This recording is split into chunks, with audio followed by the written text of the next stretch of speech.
Udah. Dia ambil view keliling dulu. Dah. Dah lah. Masak. Dah lah, tapi ambil view dulu. Okey, ambil view dia orang dah turun daripada depan. Ambil dia orang tengah datang.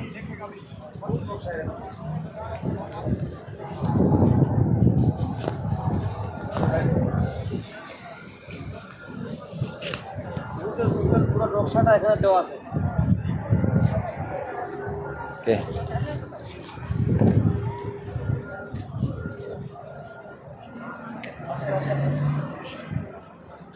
Okey, mai kumpul dekat sini. Mai kumpul kat sini sebelum geng lain datang. Mari kita kumpul dulu.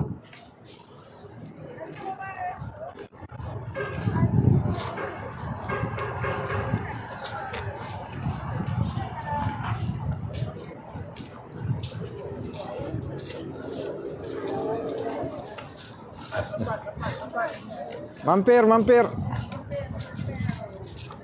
Rapat. Okey. Ahmad, فين mikrofon ya Ahmad? فين Ahmad? ايوه فين الميكروفون؟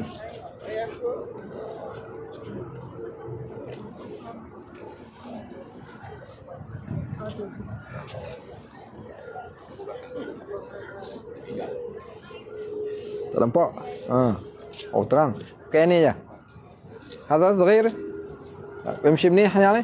Bismillah. Boleh dengar semua? Boleh. Okey, macam jual ubat pula. Okey, semua dah dapat dengar. Mana tak kurang dengar boleh mai duduk kat depan. Yang mana yang kurang dengar boleh mai duduk kat depan. Baik.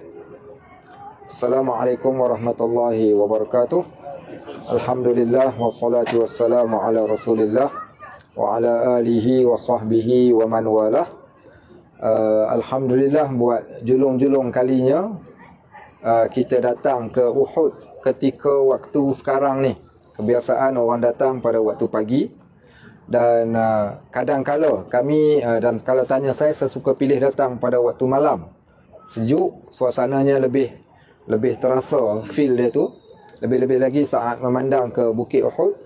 Dan sekarang kita sedang berada di bumi yang dinamakannya dengan nama Uhud. Sebutan dia mau bagi betul. Uhud. Saya sebut tengok. Uhud. Al-Kalkalah. Kalkalah pada huruf dal. Ha atau ha pedas. Uhud. Salah. Yang ni ada kha. Uhud salah pula. Uhud. Tak lulus tak boleh balik, kena duduk kat sini. Belakang tak dengar. Rapat main sini lagi depan tak apa. Main lagi depan lagi. Okey, lagi depan. Okey. Main mampir. Ayo ibu-ibu, bapak-bapak. Okey, bapak-bapak ke depan. Okey, bapak dah sememangnya di depan. Baik. Okey, ketika kita berada di Bukit Uhud ini, tadi ketika berada ke atas bas, saya cakap ini lagi kuat. Bismillah. Rasanya ni lagi kuat kot. Ya, kuat lagi.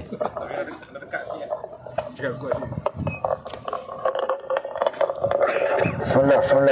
Okey, lagi kuat. Oh ya, masya-Allah. Okey. Doktor, sangkut. Okey, ni my assistant. Baik, alhamdulillah wassalatu wassalamu ala Rasulillah.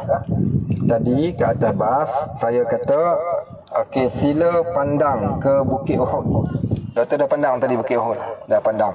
Apa yang doktor rasa ketika pandang Bukit Uhud?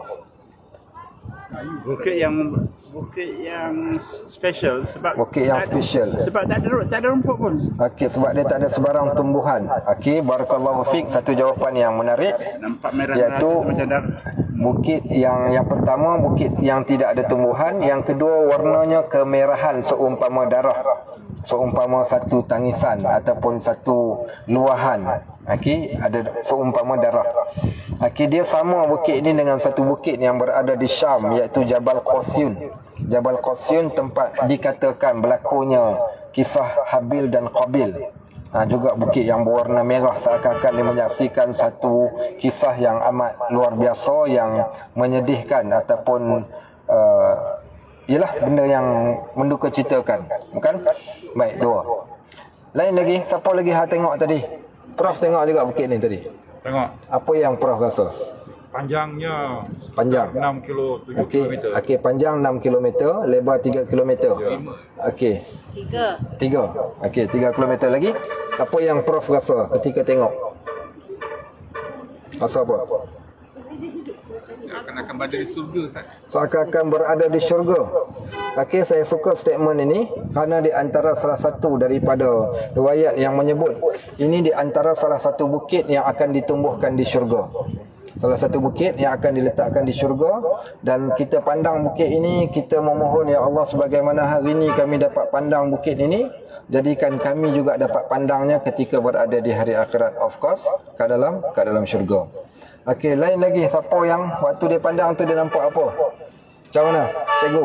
Bagaimana mereka berlindung ketika perang? Okey, macam manalah tentera berlindung ketika perang di sebalik bukit ni, dan apa cerita ketika perang ni berkaitan tentang bukit ni yang kita nak tahu. Okey, lain lagi, Cikgu Musa. Bukit ni macam sesuatu yang menggerunkan bila kita tengok. Saya suka statement ni. Bukit ini seumpama sesuatu yang menggerunkan ketika kita tengok. Sebab tu saya suka datang waktu malam. Waktu malam kalau kita datang kat sini, dia ada lampu dia pancarkan daripada bawah naik ke atas. So dia bukit yang bercahaya dipandang pada waktu malam. Saya sedang menunggu ada satu lagi. Menggerunkan, kenapa menggerunkan? Macam jenazah, tak? Macam jenazah. Macam jenazah. Ada kepala. Oh, itu jauh dia punya imajinasi tu. Jauh sungguh dia punya imajinasi. Tapi sebenarnya bukit ini adalah satu bukit yang subhanallah Allah jadikan dia adalah makhluk yang hidup. Okey, dia adalah makhluk yang hidup. Kenapa saya katakan makhluk yang hidup? Kerana dia adalah bukit yang mendengar kata. Yang kedua, bukit yang mempunyai perasaan. Kenapa saya katakan bukit yang mendengar kata? Di sana ada satu riwayat ketika Nabi SAW pernah naik dengan sahabat atas bukit ni. Sebab tu kita kesuntukan masa sungguh. Kalau ada masa yang panjang, sungguh saya nak heret Dr. Syahdan naik sampai atas bukit. Tapi kita kesuntukan masa dan jumlah kita terlalu ramai. Jadi kalau kita nak naik 4x4 sampai ke atas dengan jumlah kita yang ramai ni mungkin menyukarkan. Tapi dah sekarang dah boleh naik. Dulunya tak boleh, kami hiking pun secara diam-diam. Hiking sampai ke atas, nak rasa macam mana Nabi SAW dengan Abu Bakar, dengan Umar dan juga Osman, mereka naik ke atas ni. Ketika Nabi berada ke atas bukit tu bergegar. Bukit tadi tu bergegar. Dan agak-agak kenapa bukit tu bergegar? Tak apa, ni panglima, dia pegang panji-panji, tak apa. Okey, telinga dia dengar, dia berhati-hati. Pasal apa bukit tu bergegar? Bila Nabi SAW naik ke atas bukit. Kalau siapa perasan, kat dalam Al-Quran ada satu ayat cerita tentang bukit yang pecah, hancur dan berkecai. Kenapa bukit itu pecah, hancur dan berkecai? Siapa ingat ada satu ayat Quran, dia cerita tentang bukit yang akan hancur, pecah dan berkecai. Kenapa hancur, pecah dan berkecai? Ada satu ayat. Jangan sampai saya suruh Ustaz Fauzi baca. Okey, baik. Kan ayat apa Ustaz Fauzi? Lau anzalna hadzal qur'ana ala jabalin la ra'aitahu khashi'an mutasaddian min khasyatillah wa tilkal amsalu nadribuha linnas, sampai ke akhir ayat. Allah kata, kalau kami turunkan Al-Quran di atas sebuah bukit, nescaya kamu akan dapati bukit itu akan hancur, berkecai kerana takutkan Allah. Baik, bukit akan hancur dan berkecai kerana takutkan Allah. Maka menunjukkan bukit ini mempunyai perasaan. Yang pertama, perasaan takut dan gerun. Lebih-lebih lagi kepada Al-Quran. Bagaimana hebatnya Al-Quran sehingga Allah umpamakan kalau dah bukit boleh hancur dan berkecai, apakah hati manusia ni dia tak terkesan langsung dengan Al-Quran. So, bila Nabi SAW berada ke atas bukit tu bergegar. Nabi SAW hentakkan kakinya dengan berkata, diam engkau wahai bukit. Sesungguhnya di atas engkau ada Nabi dan 2 syuhada. Ada Nabi dan 2 syuhada. Nabi, kita tahu Nabi kita Muhammad SAW. 2 syuhada tu siapa? Yang pertama Umar yang mati syahid ditikam ketika solat subuh. Yang kedua mati juga Osman bin Affan radhiyallahu an. Juga nanti di kebun nanti kita ceritakan bagaimana Osman diberitahu yang dia akan mati dibunuh dan apa ucapan dia ketika dia mendengar Nabi ceritakan nanti kat kebun nanti. So Osman mati syahid, Umar Al-Khattab juga mati syahid. Jadi Nabi kata diam engkau di atas engkau ni ada 2 orang yang akan mati syahid, 2 syuhada. Maka bukit tadi pun diam. So bukit ni ada perasaan gemetar. Yang kedua, bukit ini mempunyai perasaan yang amat luar biasa. Yang saya rasa pelik kalau ada orang yang datang ke Madinah, dia tak ada feel ataupun dia tak ada perasaan terhadap Nabi SAW. Kerana bukit ni ketika Nabi pernah balik daripada peperangan Tabuk. Waktu Nabi SAW balik daripada peperangan Tabuk, hadis riwayat Anas bin Malik radhiyallahu an, Anas kata Nabi SAW menyebut tentang Bukit Uhud ni. Dia orang lalu kat sini, dia orang kata, apa kata Nabi? Innahu, sesungguhnya Bukit Uhud ini yuhibbuna, dia cintakan kita, dia kasih pada kita, wa nuhibbuhu, dan kami juga kasih pada dia. So menunjukkan bukit pun mengetahui arti kasih dan sayang kepada Nabi SAW, sehingga Nabi kata bukit ini mencintai kami dan kami juga mencintainya. Baik, disebabkan itu tadi ke atas bas saya tanya, saya kata siapa yang datang kalau 100 kali sekalipun dia datang ke bumi Madinah. Datuk berapa kali datang? Datang ke Madinah ni lah agak-agak ada sampai 100? Belum lagi. 30? 30 belum sampai? 25 kot. 20? Belum lagi. Tapi banyak kali kan? Okey, Prof pun banyak kali juga, betul tak? Okey, banyak kali datang. Ada orang dia gunakan alasan dia dah selalu datang, jadi dia rasa tak apalah, Uhud saya dah datang, Quba pun saya dah datang, jadi saya tak perlu lagi lah pergi. Biarlah orang yang belum tengok pergi tengok. Sebenarnya setiap kali kita datang dekat sini, 100 kali datang sekalipun, jangan tinggal untuk berziarah ke Uhud ini. Kenapa? Yang pertama, kerana kita nak meraihkan kasih sayang bukit ini yang mencintai Nabi dan orang Islam. Kalaulah dia memberikan cinta pada kita, kita membalas cintanya. You love me, I love you. Bukankah macam tu? Betul tak, Haji Musa? Betul. Okey, baik. Baik, nak membalas cinta dia.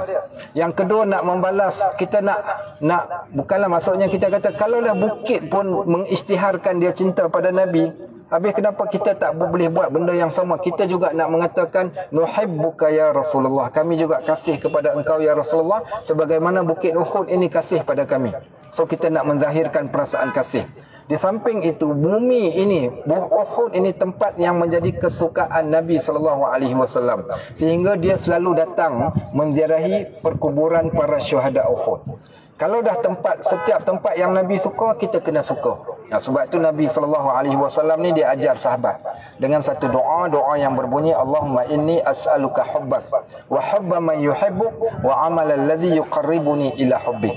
Ya Allah, aku pohon cintamu dan aku pohon mencintai setiap orang yang mencintaimu dan setiap benda yang mencintaimu. Baik, maka kita pun nak buat benda yang sama. Orang yang mencintai Nabi, kita juga nak cinta sebagaimana orang yang mencintai Nabi SAW. So bukit ini bukit yang mempunyai perasaan. Baik, yang ketiga tentang bukit. Bukit adalah makhluk Allah yang Allah jadikan di bumi sebagai, kalau hari ini kita ada Waze, kita ada GPS, maka bukit juga berfungsi sebagai signboard bumi. Okey, kalau orang tanya apa signboard di bumi ketika orang nak bermusafir, macam mana cara dia orang kenal pasti ini tempat itu tempat ni? Maka signboardnya adalah bukit. Sebab tu nama-nama bukit ini tidak pernah bertukar. Tuan-tuan pergilah dekat Melaka, ada Bukit Beruang, ada Bukit Katil, ada Bukit Baru, ada Bukit Cina. Nampak? Bukit Piatu. Kesian, sampai Bukit Piatu pun ada. Okay, so begitulah juga. So bukit ini adalah sebagai satu signboard. Signboard ketika mereka berjalan, dia orang tahu dah, dah dekat dah sampai, kerana dah sampai ke bukit sekian. Baik.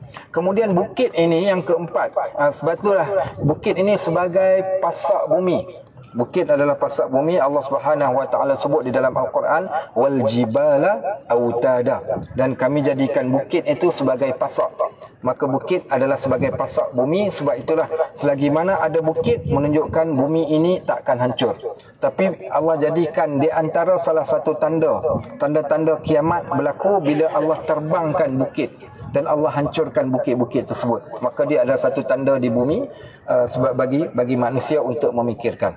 Baik, jadi bukit ini istimewa. Selain daripada bukit ini menyaksikan satu peristiwa yang besar yang berlaku selepas daripada peperangan Badar yang semalam kita ziarah. Okey, sekarang boleh lihat pemandangan yang ada di sini.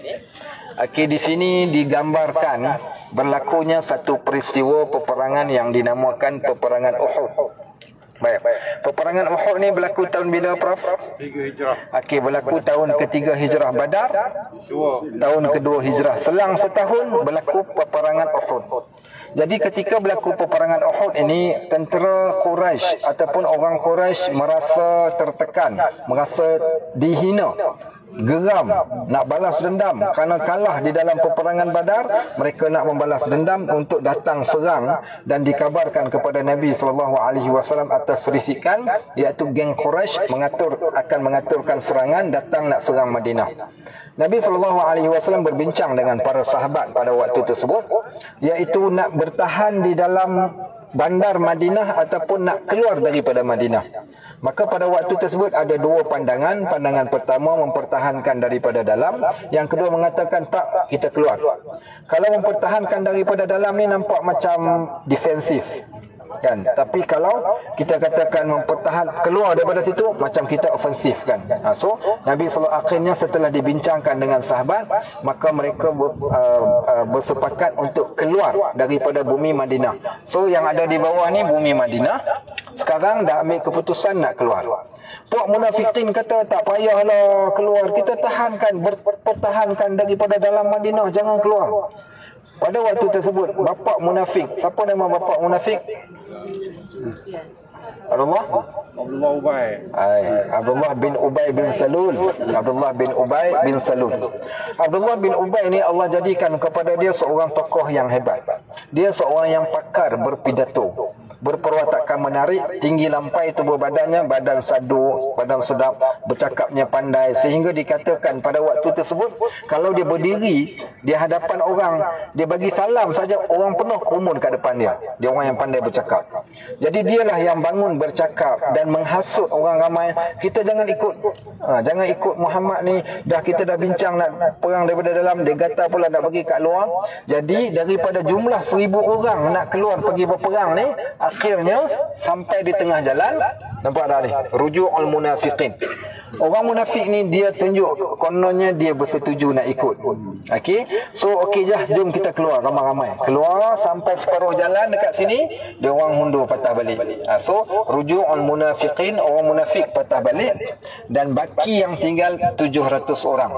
Maknanya 1000 tolak 700, 300 orang ni yang ikut, yang terpengaruh dengan kata-kata Abdullah bin Ubay bin Salul.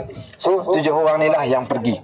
Ketika mana Nabi SAW nak pergi ni, ketika mula-mula keluar, Nabi pakai satu baju besi. Next, sampai di tengah jalan, Nabi pakai lagi pula satu baju besi. So berapa baju besi? 1 tambah 1? Pandai. Okey, 2 baju besi. 2 baju besi. Okey, sekarang siapa nak jawab? Pasal apa 2 baju besi? Kenapa 2 baju besi? 2 keping baju besi Nabi pakai. Okey, siapa nak jawab? Okey, cepat. Apa dia, Cik Jamal? Okey, kenapa 2 baju besi? Pasal apa 2? Apa dia? Macam mana? Haji Musa nak jawab pasal apa 2 baju besi? Nak mengatasi perang ni. Nak apa? Mengatasi perang ni. Nak mengatasi perang pakai 2 tebal sikit kan? Kalau tembak talut. Pandai. Okey, baik, tapi salah. Okey. Okey. Sebab Nabi tak kebal. Sebab Nabi tak kebal. Hari ni kalau ada orang cerita kat kita, saya ada jual ubat kebal, 3-10 ringgit. Okey, cakap dia kau jangan pembohong. Okey, sebab apa? Kau tak payah pembohong. Sebab apa? Sebab Nabi SAW sendiri pun tidak bergantung dengan kekebalan. Okey, baik. So di sana menunjukkan Nabi SAW walaupun dia tahu dia akan dipelihara oleh Allah, tapi dia tetap berikhtiar dan berusaha untuk hidup. Orang yang sakit, doktor boleh gunakan. Kalau dah Nabi sendiri pun protect diri dengan pakai baju besi, kenapa kau tak nak berubat? Itu ikhtiar dalam hidup. Untuk hidup perlu ikhtiar. Kalau orang yang serah diri, kononnya dia kebal, orang tu seumpama bunuh diri lah. Masuk perang tanpa persiapan. Maka Nabi pakai 2 baju besi. Pada waktu yang sama, baginda juga bertawakal pada Allah di samping berikhtiar. Nabi sendiri pakai 2 baju besi, sehingga tempat yang Nabi pakai baju besi ini ada satu masjid. Dinamakan masjid itu dengan Masjid Ad-Dirah. Tapi itulah kita masa singkat. Kalau masa panjang, saya teringin nak bawa semua sekali pada tempat-tempat ni, tapi sekadar boleh cerita saja. Masjid Dirah, masjid tempat Nabi tukarkan baju. Nabi pakaikan dua keping baju besi. Baik. Next. Kemudian Nabi SAW pun jalan. Ketika jalan, sampailah dekat bukit berdekatan dengan area sinilah, kawasan, dah sampai kawasan Uhud ni, bukit kecil tu. Nabi SAW kebiasaan sebelum perang dia akan memberikan semangat, kata-kata semangat kepada para tentera. Jadi supaya dia dapat dilihat oleh semua, dia nak kena naik ke atas batu. Nabi SAW cuba nak naik ke atas batu tapi tak lepas. Sebab apa? Sebab baju besi yang dia pakai. Saya pernah pakai baju besi, saiz badan macam saya pakai baju besi, letak topi besi ke atas kepala saya jadi macam tu. Pasal berat. Letak pula baju besi, pegang pedang saya kena pegang 2 belah tangan. So Nabi SAW orang yang bertubuh kuat. Tapi dia tak mampu naik ke atas bukit batu tu, bukit kecil, sokor yang kecil ni. Jadi datanglah soalan, siapa berjawab betul malam ni boleh makan 2 pinggan. Dekat depan hotel kita ada nama jalan. Nama jalan tu nama apa? Apa ni tak perhati ni. Dekat masjid Hotel Rose ada nama jalan dia terpampang dekat situ. Apa nama jalan dekat Hotel Rose? Salah. Salah. Sebut pun dah salah dah tu. Mula dengan huruf T. Talha bin apa? Abu Talha bin apa? Talha bin Ubaidillah. Okey, kalau saya balik sekali lagi hampa jangan tu rambah tengok dulu. Okey, baik. Nama jalan tu Jalan Talha bin Ubaidillah. Baik, siapa Talha bin Ubaidillah ni? Salah seorang sahabat Nabi radhiyallahu an. Dia adalah sharpshooter, pemanah tepat. Dia adalah pemanah tepat. Dialah juga sehingga dikatakan hero pada perang Uhud ini adalah Talha bin Ubaidillah. Pada badan dia terdapat lebih daripada 80 luka. Apa dia buat? Dia tahankan diri dia ni, jaga Nabi SAW. Dia letakkan diri dia di hadapan Talha bin Ubaidillah. So Talha bin Ubaidillah ni apa berlaku dekat dia? Waktu Nabi nak naik ke atas batu tu, jadi Nabi tak boleh naik. Dia tundukkan badan dia. Dia minta Nabi pijak ke atas belakang. So Nabi SAW pijak di atas belakang Talha. Kemudian Nabi naik ke atas batu. Kemudian Nabi paling kepada Talha. Nabi kata, aujabalakal jannah, aujabalakal jannah, aujabalakal jannah. Wajib ke atas engkau syurga. Wajib ke atas engkau syurga. Wajib ke atas engkau syurga. So dia dijamin syurga oleh Nabi SAW pada 2 tempat. Yang pertama, dia di antara 10 yang dijamin masuk syurga. Dan yang kedua, pada peristiwa Uhud ini, ketika dia meletakkan belakang dia.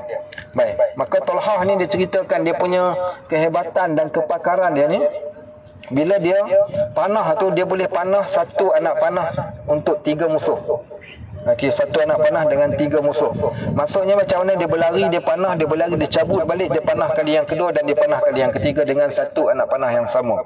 Baik, yang kedua, Talha bin Ubaidillah ni, power Talha ni adalah salah satunya ketika mana kan tengok Turki ni habis lupa dah. Okey.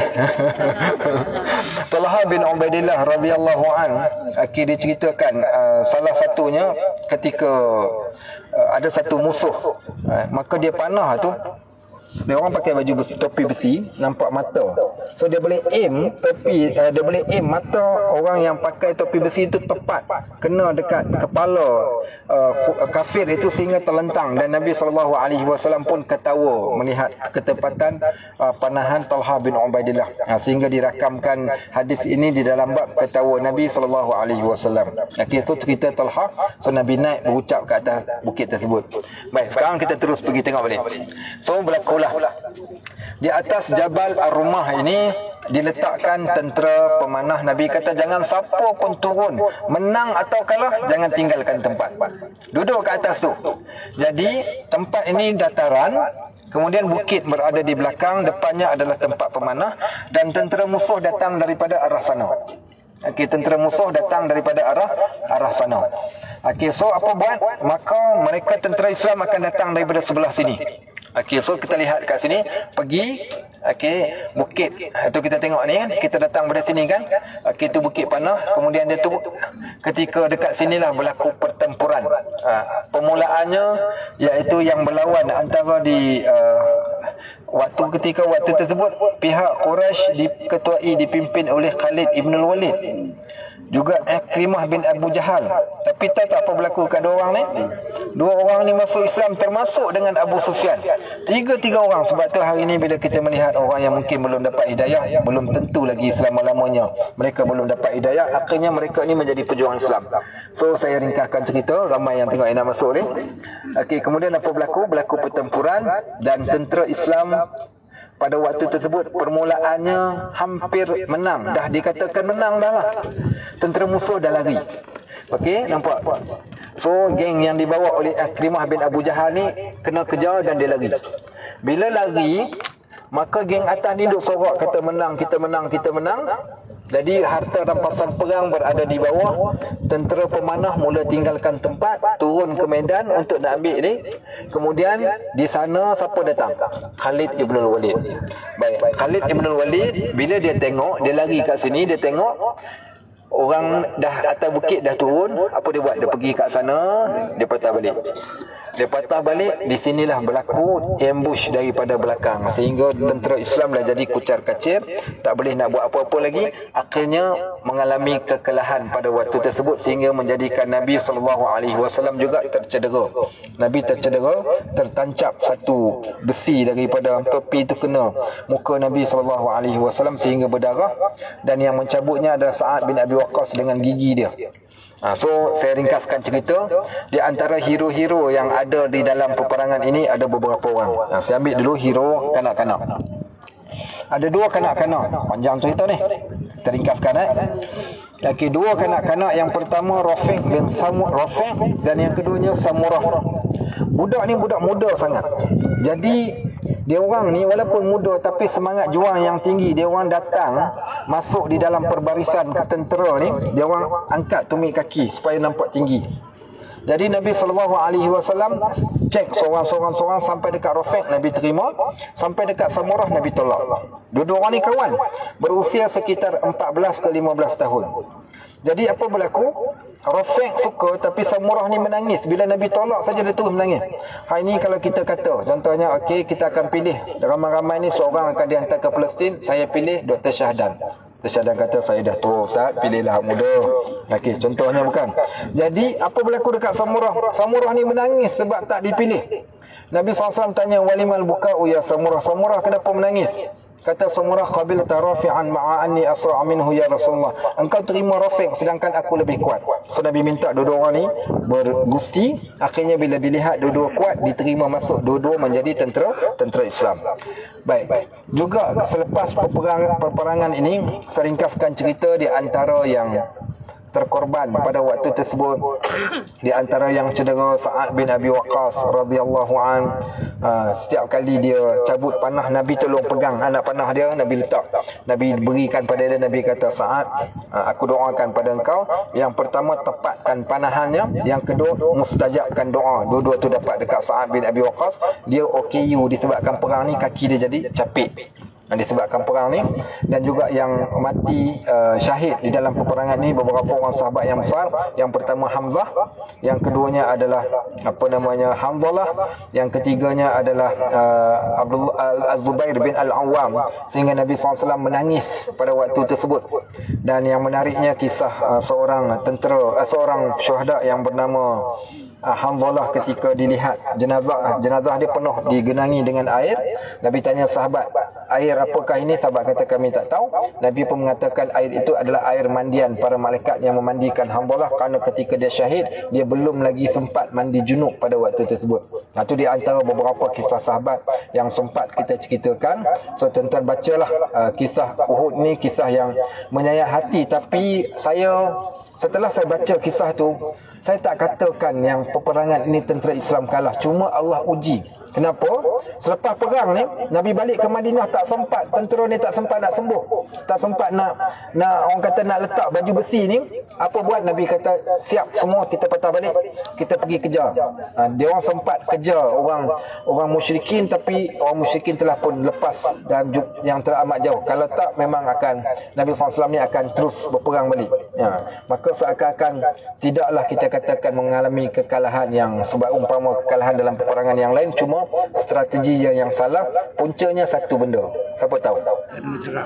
Tak dengar cakap, tak mendengar arahan. Sebab tu disebabkan itu Allah sengaja jadikan sebagai satu pengajaran kepada kita, khusus pada hari ini, jangan diletakkan harta benda ataupun dunia di hadapan. Jadikan Allah dan Rasul di tempat yang paling tinggi. Jadi kita beri ruang pada sahabat kita yang lain.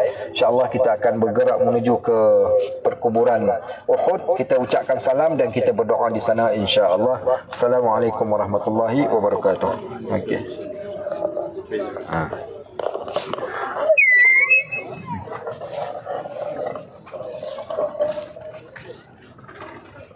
Jalan terus. Jalan terus.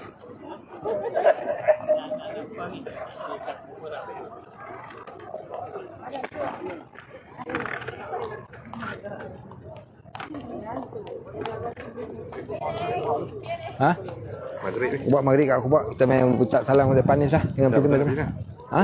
Kubak dulu main maghrib sana. Main maghrib Kubak. Tu gelap. Waktu gelap tak apa. Lepas tu kita pergi waktu maghrib call ni call nak pergi ke Bustan. Itu tak apa. Ni senang kot. Abang boleh abang kat si apa nama? Si Ahmad.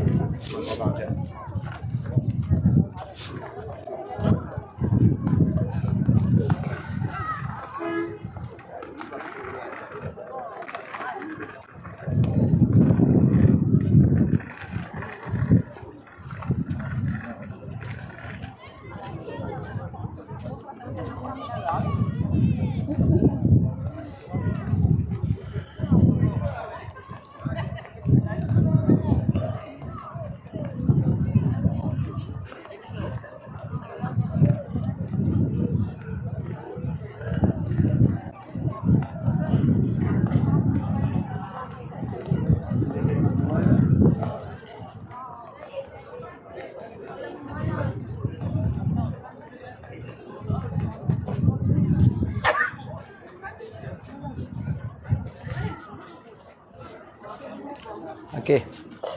Belum lagi kan tadi? Okey, jangan tutup lagi. Okey, mari kejap duduk kat sini. Kita dah doa, kita dah ucapkan salam kepada para syuhada Uhud. Okey, mari dekat-dekat. Baik, okey, kita sebut sama-sama. Dah saya sebut, kemudian yang lain boleh ikut. Assalamualaikum ya ahlal qubur. Minal mu'minina wal muslimin. Wa inna insya'Allah bikum lahiqun. Nas'alullaha lana wa lakumul afiyah.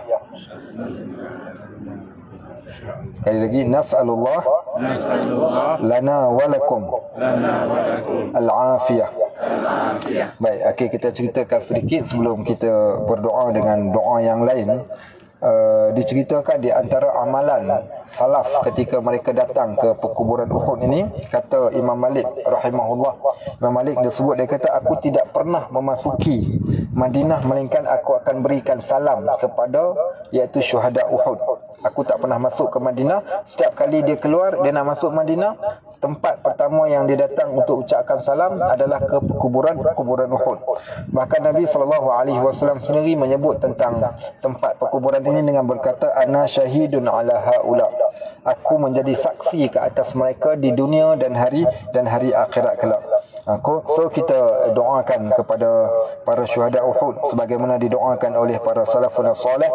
Allahumma ghfir lahum warfa' darajatihim fil mahdiyyin wa akhlufhum fi aqabihim waghfir lana wa lahum ya rabbal alamin. Maksudnya, ya Allah, ampunilah mereka, angkatlah darjat mereka bersama orang-orang yang mendapat petunjuk. Gantikanlah mereka dengan kebaikan kepada keluarga yang ditinggalkan, dan ampunilah kami serta mereka, wahai Tuhan seluruh alam. Dan inilah doa yang Nabi SAW doakan kepada mereka saat selepas pengkebumian para syuhada Uhud. Baik, juga kita mendoakan doa khusus mengenangkan para syuhada Uhud ini dengan menyebut Allahumma jzi syuhada'a Uhud 'anil islami wa nabiyyika khairul jazaa warzuqna sidqa ittiba'ihim wahsyurna fi zumratihim ghaira qadaya wala maftunin. Ya Allah, balaslah para syuhada Uhud dengan sebaik-baik balasan atas Islam dan Nabi-Mu. Kurniakan kepada kami kejujuran untuk mengikuti jejak mereka, dan himpunkan kami bersama mereka tanpa kehinaan dan tanpa fitnah. Wa sallallahu ala nabiyyina Muhammad wa ala alihi wa sahbihi wa sallam, walhamdulillahi rabbil alamin. InsyaAllah kita akan bergerak ke Quba dan kita akan solat maghrib di Quba. Kena ambil gambar satu keping kat sini, satu keping sahaja. Kodak kita tak banyak dah tinggal. Okey, baik, kita kumpul ramai-ramai kat sini, kita ambil gambar, kemudian kita gerak ke Quba insyaAllah. Okay.